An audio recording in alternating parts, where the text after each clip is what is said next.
প্রথমে নিয়ে নেব আতপ চাল, আদা বাটা, হলুদ গুঁড়ো,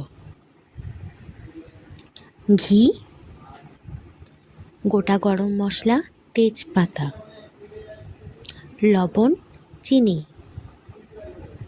কাজু বাদাম এবং কিশমিশ।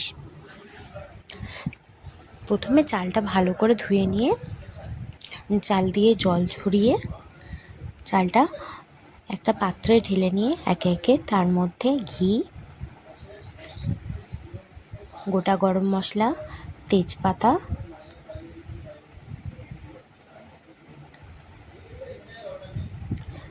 কিশমিশ,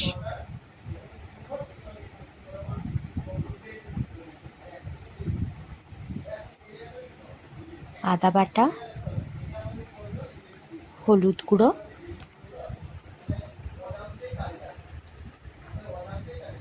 কাজু বাদাম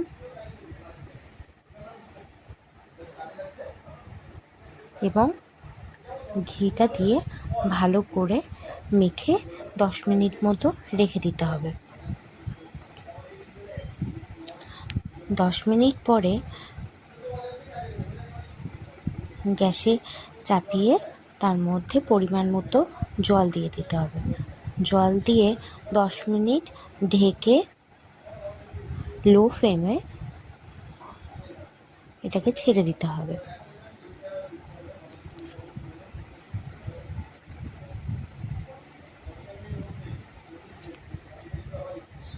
10 মিনিট পরে ঢাকা খুলে নুন এবং চিনিটা দিয়ে আর একবার ঢাকনা বন্ধ করে কিছুক্ষণ রেখে দেওয়ার পরে খুললেই রেডি হয়ে যাবে পোলাও।